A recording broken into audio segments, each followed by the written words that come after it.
कार्यक्रम के अंतिम चरण में मैं हमारे परम सम्माननीय इंजीनियर फूल सिंह बरैया जी, जिनको आप सुनना चाहते हैं, जो कमजोर दलित शोषित वंचितों की आवाज हैं, भांडेर से विधायक फूल सिंह बरैया जी के लिए एक बार जोरदार तालियां। मैं परम आदरणीय राजा साहब जी से भी निवेदन करूंगा कि अब आप मंच पर आइए, आपको भी सब सुनना चाहेंगे। फूल सिंह बरैया जी, एक बार जोरदार तालियां।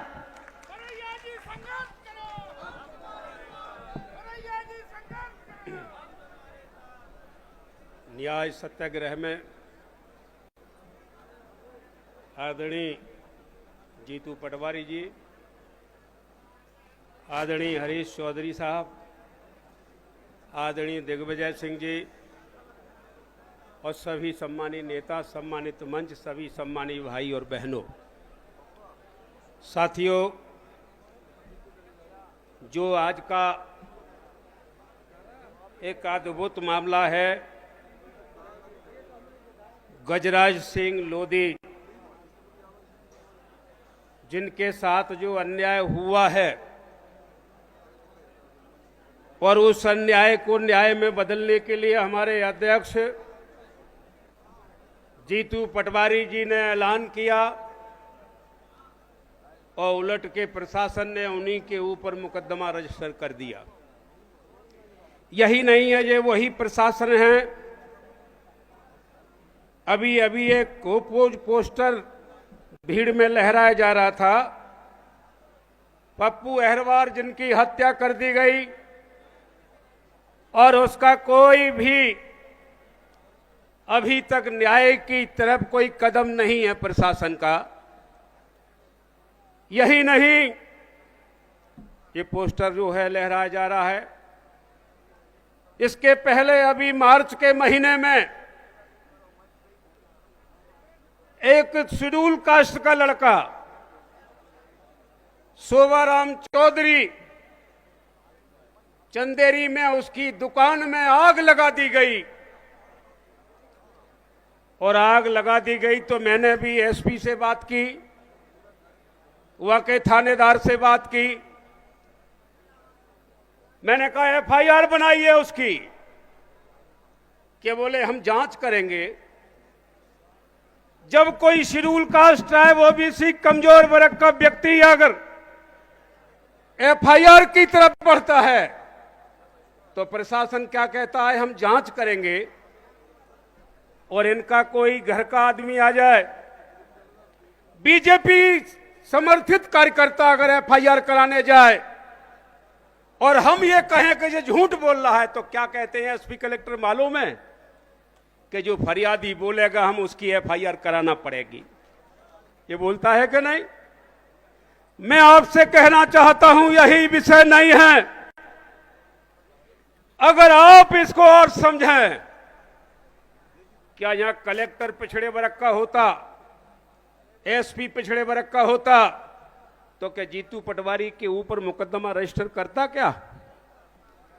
मैं आपसे क्यों कहना चाहता हूं, क्योंकि हमें हक अधिकार भी लेने हैं। हक अधिकार में हम पीछे हैं। पिछड़े वर्ग के भाइयों से कहना चाहूंगा, हमारा हक अधिकार है। बाबा साहेब अम्बेडकर ने संविधान लिखा, भारतीय संविधान भाग 16 आर्टिकल 340 आर्टिकल 15(4)(16)(4) में लिखा है कि जिसकी जितनी संख्या भारी उसकी उतनी हिस्सेदारी। अगर पिछड़े वर्ग को हिस्सेदारी मिल गई होती तो कलेक्टर पिछड़े वर्ग का होता, कलेक्टर एसपी पिछड़े वर्ग के होते, तो आपके साथ में ये अन्याय आज नहीं हो रहा होता। ये चूक हमसे हुई है। 1919 में बाबा साहेब अम्बेडकर ने पिछड़े वर्गों के लिए साउथ बोरो कमीशन को एक आवेदन दिया और कहा था कि पिछड़ा वर्ग बहुत पिछड़ गया, इसको आगे लाइए। हम पिछड़ गए, हम बहकावे में आते हैं, भारतीय जनता पार्टी के बहकावे में आए। और यही नहीं, आगे बात बढ़ी, जब मंडल आयोग लागू हुआ, हम लोग 45 दिन राष्ट्रपति के सामने धरने पर बैठे दिल्ली में। और जब रिपोर्ट लागू हुई तो हमने कहा, कांसीराम जी साहब से हमने कहा, क्या भाषण करें पिछड़े वर्ग के बारे में? पिछड़ा वर्ग तो पूरा दफना दिया गया है, उसके बारे में कोई जानकारी नहीं है। तब कांसी राम जी राष्ट्रपति जी के पास गए और रिकॉर्ड लेकर के आते हैं। रिकॉर्ड में क्या लिखा है? उस समय का रिकॉर्ड है, देश में 450 जिले थे, 450 जिलों में 450 कलेक्टर बनते हैं। तो उसमें क्या लिखा है कि 450 कलेक्टर में से भारतीय संविधान भाग 16 आर्टिकल 340 14 15 4 16 4 में लिखा है कि इसमें से 450 कलेक्टर में से 225 कलेक्टर पिछड़े वर्ग के बनने चाहिए। लेकिन निकले कितने? 4। बनने कितने चाहिए थे? 225 और 4 निकले। तो मैं आपसे कहना चाहता हूं, आपका एसडीएम नहीं है, आपका कलेक्टर नहीं है, आपका तहसीलदार नहीं है, आपका थानेदार नहीं है, तो क्या अपने लोगों के साथ जो अन्याय होता है तो क्या इसको न्याय में बदल सकते हैं? क्या नहीं बदल सकते। इसलिए मैं आपसे कहना चाहूंगा, अगर आज की तारीख में मैं आपसे कहूं कि आज भारतीय जनता पार्टी ने क्या किया है, कलेक्टर एसपी को निर्देश दिया और गजराज सिंह लोधी के साक्ष्य मिटा दिए हैं, सारे साक्ष्य मिटाए हैं। अब वही गजराज सिंह लोधी मना करने लगा है, तो कलेक्टर एसपी ने साक्ष्य मिटाए कि नहीं? और साक्ष्य मिटाने के ऊपर धारा लगती है।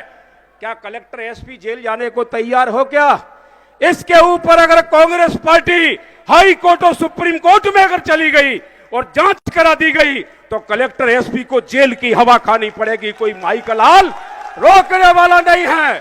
और यही नहीं है, ये कलेक्टर एसपी ये ना समझें। अभी तक तो कांग्रेस पार्टी क्या कहती है मालूम है? नहीं, कोई बात नहीं, कलेक्टर एसपी से नहीं बोलना है, अभी नहीं बोलना है।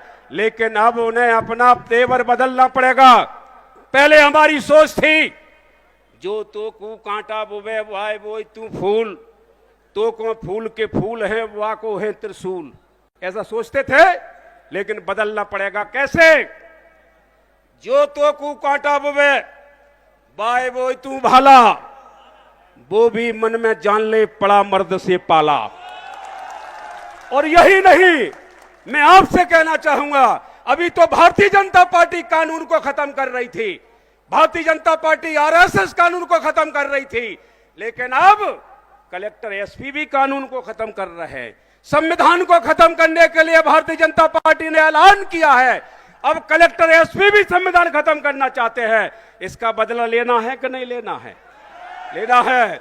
और मैं आपसे कहना चाहूंगा, जीतू पटवारी जी के ऊपर मुकदमा दायर कर दिया है।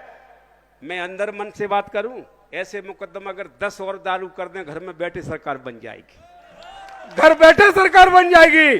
10 मुकदमे जीतू पटवारी के ऊपर और जारी कर दें, फिर भी आप बदला लेना चाहते हैं जीतू पटवारी जी का, तो बदला कैसे लोगे? लाठी से, बंदूक से नहीं, पत्थर से नहीं, कुश्ती से नहीं, पंजे में बटन दबा दो। ये, और जिस दिन आपने पंजे वाला बटन दबा दिया और कांग्रेस की सरकार बना दी, तो जीतू पटवारी जी तो दूर की बात है, मैं ही उनकी चमड़ी में भूसा काट बदलूंगा, चमड़ी काट कर। ठीक है क्या? नहीं, जीतू पटवारी जी तो बाद में आएंगे। फूल सिंह बरैया उनकी चमड़ी काट के भूसा ना भर दे, मेरा नाम बदल देना। और यही नहीं, मैं आपसे कहना चाहूंगा, ये जीतू पटवारी जी का बदला लेने की ठान लीजिए। आज जहां इतने जनता है, जहां भी हम जाएंगे, जहां भी रैली करेंगे, इससे कई गुना ज्यादा जनता होगी और भारतीय जनता पार्टी हवा में उड़ जाएगी, कांग्रेस का झंडा लहराएगा, हम लोग आगे बढ़ेंगे, बदला हमारा पूरा हो जाएगा। धन्यवाद। जय भीम, जय भारत।